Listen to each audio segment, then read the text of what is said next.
Hello family, feel herbal ખ્યાતિમાં આપનું સ્વાગત છે.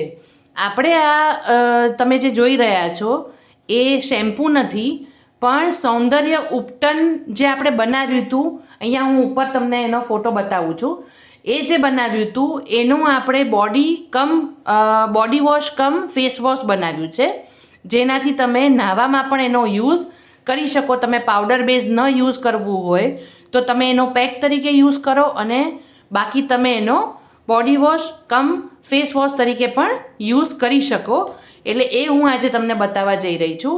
એકદમ ઇઝી છે, જરાય પ્રોબ્લેમ નહીં આવે તમને એમ થશે કે આ ઘરે તો આરામથી કોઈ પણ વસ્તુ એડ કરી કે કમ કરીને પણ તમે બનાવી શકો છો. તો હવે હું તમને બતાવું છું, ચલો કે એને કેવી રીતના બનાવવાનું છે. આપણે અહીંયા બોડી વોશ બનાવવા માટે મેં 1 કપ જેટલું પીવાનું પાણી લીધું છે.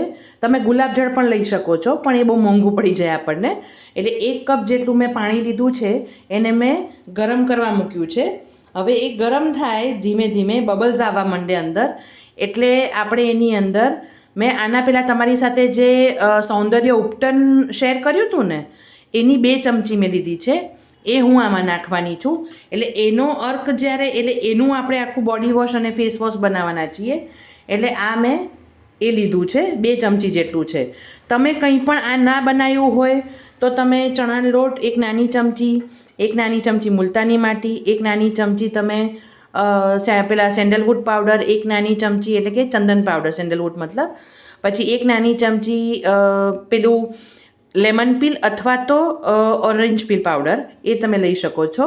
પછી એકદમ પિંચ ઓફ વાઇલ્ડ ટર્મરિક અથવા તો તમારી નોર્મલ રેગ્યુલર હળદર જે આવે છે ને, એ તમે લઈ શકો છો. એટલે એવું બનાવીને પણ તમે એ જે ભેગું થાય 2 ચમચી જેટલું, કે એવી રીતના નાની નાની ચમચી કરીને એ આખું મિક્સ કરીને એનાથી પણ તમે બનાવી શકો છો. તમે આ આટલું બનાવ્યું ના હોય જો, તો તમે નોર્મલ એ વસ્તુ કરીને પણ કરી શકો છો. અહીંયા હું એ ઉપટન આમાં પાણીમાં નાખીશ, અને હવે આપણે એને ઉકળવા દેવાનું છે, જેનાથી એનો અર્ક આ પાણીમાં આવી જાય અને આપણે એનાથી જ બોડી વોશ કે ફેસ વોશ બની શકે. એટલે એને થોડું 5 મિનિટ જેવું આપણે ઉકળવા દઈશું. અહીંયા આપણું બોડી વોશનું પાણી જે છે એ આપણું એકદમ ઘટી ગયું છે. જો હવે હું ગેસ બંધ કરી નાખીશ અને પછી ઠંડુ પડવા દઈએ છીએ એને. અહીંયા આપણું આ જે લિક્વિડ હતું બાથવાળું, એ બોડી વોશવાળું જે હતું ઉપટનનું લિક્વિડ, એ એકદમ ઠંડુ થઈ ગયું છે. હવે એની અંદર આપણે 2 થી 3 ચમચી હું અહીંયા ગુલાબજળ નાખીશ, કેમ કે એ ગુલાબજળ તમારી સ્કિનને હાઇડ્રેટ કરશે અને સ્કિનમાં સારી ઇફેક્ટ આપશે. એટલે હું એ નાખું છું. પછી અહીંયા આપણે એકચ્યુઅલી બોડી વોશ કે ફેસ વોશ બનાવવા માટે લિક્વિડ કેસ્ટાઇલ સોપ આવે છે, એ યુઝ થતો હોય છે, પણ એ હું તમને પછી ક્યારેક પાછું શેર કરીશ. અત્યારે હું એકદમ ઇઝી વે તમને હું શેર કરી રહી છું કે તમને માર્કેટમાં નાની છોકરાઓનું જે બોડી વોશ આવે છે ને, એ મળતું જ હોય છે.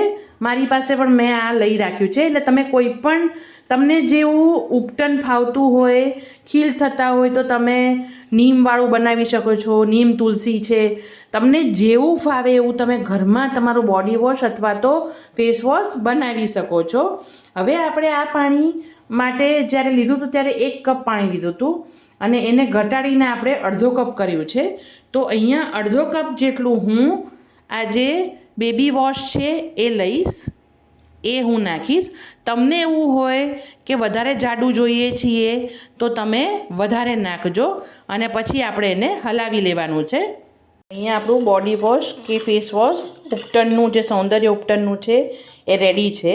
માર્કેટનું એકદમ થીક હોય છે, આપણે થોડું એને લિક્વિડ બેઝ એટલા માટે રાખ્યું છે કે ઇઝી રહે તમારે યુઝ કરવામાં.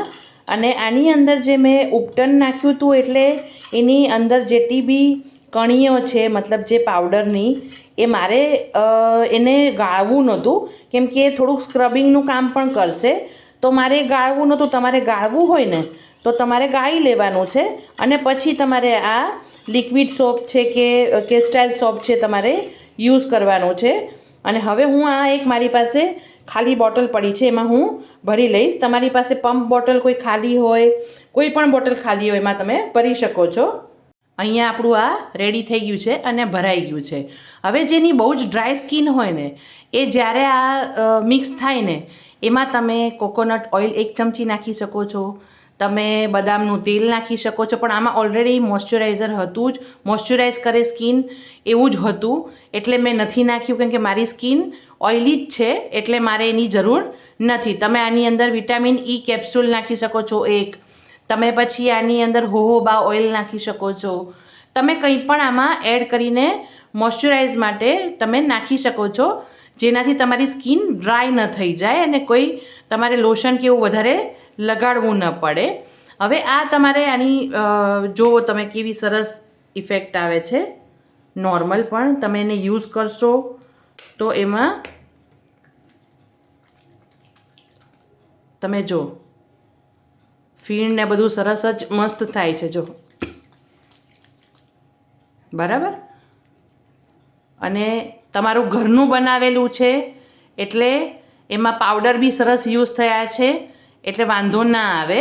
હવે તમારે આમાં સ્કિન સુગંધ જોતી હોય તો તમે રોઝ એસેન્શિયલ ઓઇલ નાખી શકો છો. આમ તો આ બોડી વોશની અંદર આવે જ છે એની સ્મેલ બેબી જેવી, પણ છતાં તમને તમારી રીતની બનાવવી હોય તો તમે ઓરેન્જ છે, રોઝ છે, બધું તમે એસેન્શિયલ ઓઇલના 2 થી 3 ટીપા નાખી શકો છો.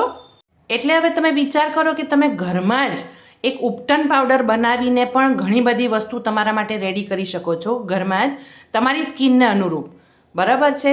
ડ્રાય હોય તો તમે કંઈ શું નાખી શકો છો, ઓઇલી હોય તો તમે એને અવોઇડ કરી શકો છો. એટલે ઘણી વખત આપણે બજારમાંથી જે લાવતા હોય છે ને આપણને સૂટ નથી થતું પણ આપણા પૈસા પડી ન જાય એટલે આપણે વાપરી લેતા હોઈએ છીએ, તો એના કારણે પણ આપણી સ્કિનમાં ઘણું નુકસાન થતું હોય છે. તો એના કરતાં તમને જે સૂટ થતું હોય એ તમે યુઝ કરી બનાવો, જેનાથી તમારી સ્કિન કે બોડીને કોઈ પણ નુકસાન ન થાય. તમે આનો સાબુ બી બનાવી શકો છો નાહવા માટે. પણ આ ઇઝી અત્યારે બોડી વોશનો જમાનો છે. મને એમનું નામ નથી યાદ મારા સબસ્ક્રાઈબરનું, પણ એમણે મને કીધું હતું કે એક ફેસ વોશનું પણ લિક્વિડ ફેસ વોશનું શેર કરજો ને. તો મને થયું કે આમાં બોડી વોશ અને ફેસ વોશ 2 આવી જાય ને એવી રીતના જ આપણે બનાવીએ જેનાથી 2 in 1 તમારે ઇફેક્ટ આવે. તો ફ્રેન્ડ્સ, આવી નવી નવી રેમેડી અને રેસિપીસ માટે મારી ચેનલને લાઇક કરો, શેર કરો ને સબસ્ક્રાઈબ કરો. Thanks for watching.